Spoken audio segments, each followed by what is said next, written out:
Bienvenue dans ce nouveau reportage en coulisses.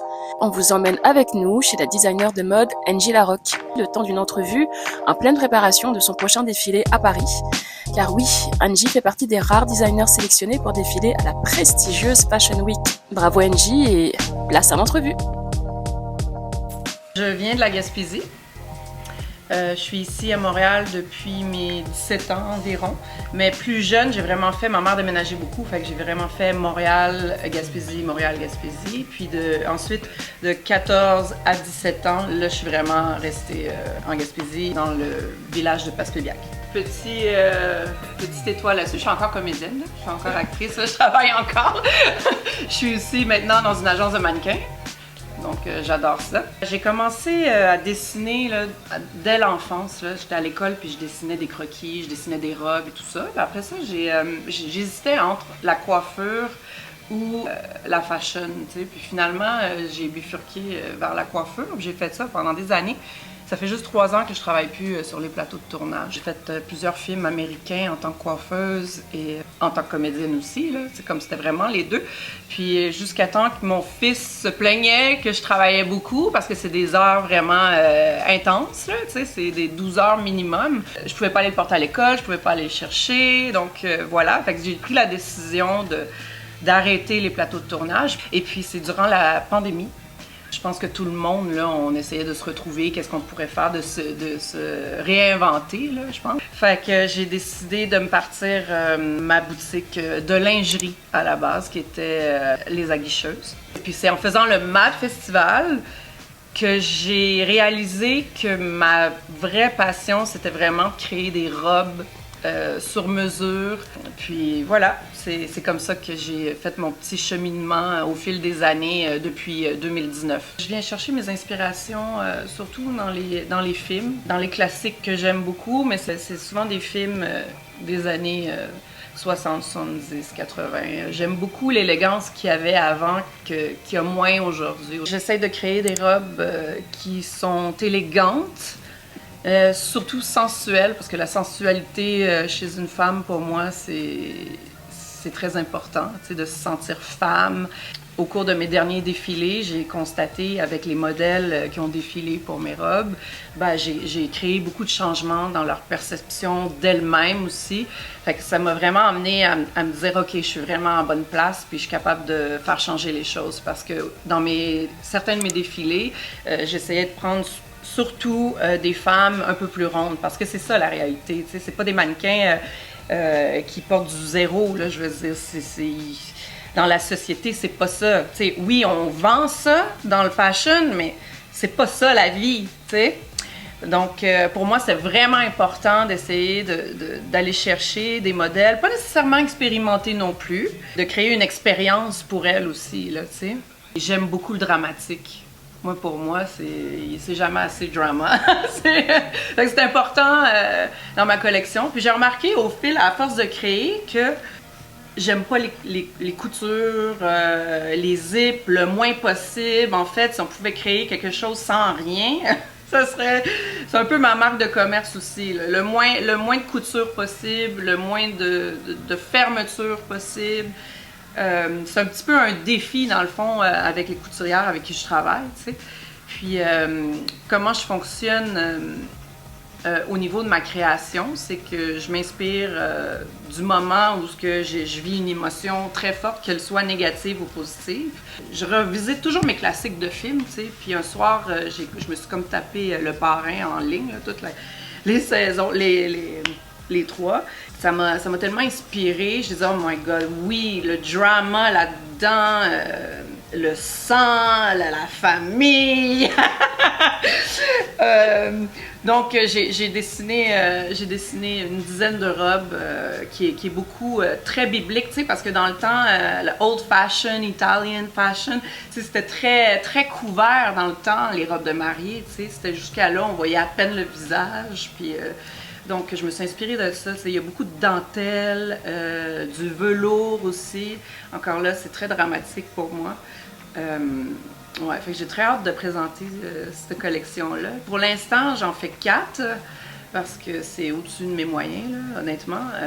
Mais éventuellement, je vais finir la collection, j'espère, cette année. Fait que là, dans le fond, je présente les robes qui sont là, j'en présente 4. Ok. Puis je présente 4 nouvelles de ma nouvelle collection, la Rosanera, qui est une collection plus... on est dans le rouge, on est dans le noir, on est dans le blanc, la dentelle, la soie, le velours. Donc j'espère vraiment que... je vais là, je m'accomplis en même temps, puis je suis super contente, mais je veux pas que ce soit un coup d'épée dans l'eau. On s'entend, là. J'aspire à ce que ça crée d'autres débouchés, qu'il y a des clients, parce qu'il y a aussi des clients qui vont voir les défilés pour des acheteurs. Le but cette année, c'est de trouver un investisseur qui croit en moi surtout, là.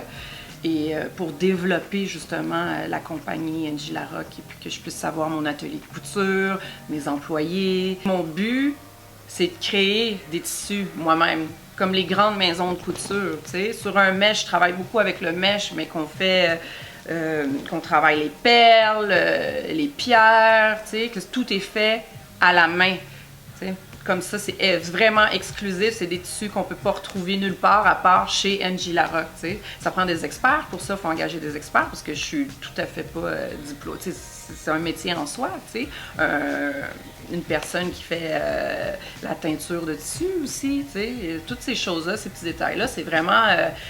c'est une vision que j'ai très, très précise de où je veux m'en aller avec cet atelier-là. Là. En fait, ce que j'essaie de faire ramener ici à Montréal, c'est vraiment le glamour hollywoodien des tapis rouges qu'on n'a pas ici. C'est très rare que les vedettes québécoises osent vraiment porter des robes et des trucs comme aux États-Unis, tu sais.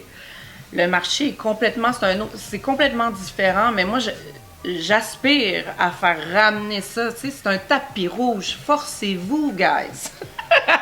Excuse-moi, mais c'est comme un nom catégorique, tu sais. C'est pour ça que pour moi, Veda, qui a porté ma robe au gala de la disque, là, cette année, là, j'étais comme, oh my God. Puis pour vrai, là, le retour que j'ai eu de elle, c'est comme tout le monde venait l'approcher. Oh my God, c'est qui a fait cette robe-là? Wow, c'est magnifique, ta. Tu sais, moi, c'est pas possible de faire un tapis rouge en jeans ou avec une veste de cuir. C'est non pour moi. Tu sais, je mets ça dans la vie de tous les jours. Là, tu sais. Bon, mes coups de cœur. Celle-là, elle est simple. Les coupes, c'est pas compliqué là, comme robe, là, mais c'est très classique. Tu sais, on vient chercher les années 70. J'ai une nostalgie avec les années 70. Je trouve que ça fait très glamour, très sophistiqué. Puis c'est ma muse Fred qui a porté cette robe. Elle est mannequin pour moi depuis le tout début avec ma lingerie. Puis c'est une 2X. Ensuite, j'aime beaucoup, on est encore dans les années 70, celle-ci. D'ailleurs, ça vient avec une grande cape, le dos est ouvert. Je l'ai portée sur un tapis rouge. Mais celle-ci, je la reproduis dans un autre tissu pour la Fashion Week. Fait que donc, elle, je l'amène assurément dans l'autre tissu. C'est un tissu perlé, là, diamanté. Et vraiment passe-partout, tu sais. À la base, je voulais créer des robes de mariée qui sont atypiques. Puis ça, c'est facilement une robe de mariée qu'on pourrait porter dans le sud.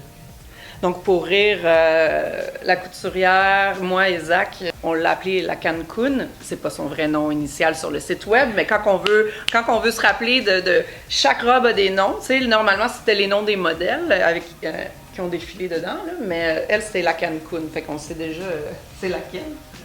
Puis celle-là. Celle-là, là, c'est aussi. C'est des beaux classiques. Ça vient avec une jupe. Ici, une grande jupe, là. Oups, ça vient de tomber. Mais oui, celle-là, je l'appelle, c'est ma Audrey Hepburn. C'est très, très, très, très sophistiqué. Un classique aussi. C'est très élégant. Très, très élégant.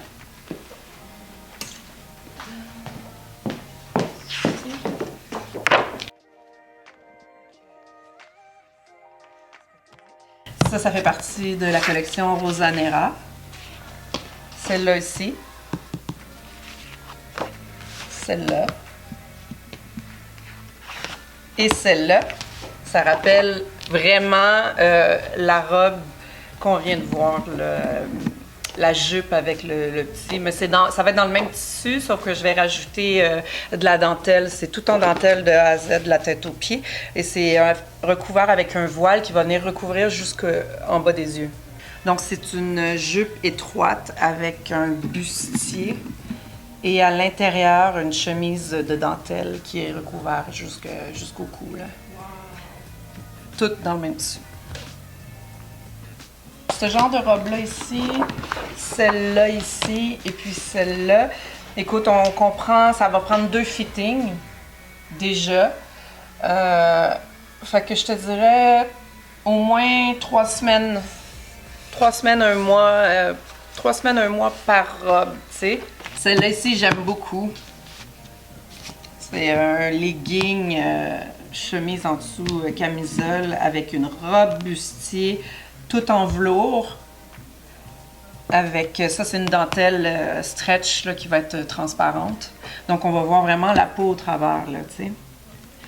Puis celle-là ici, c'est une robe en dentelle stretch.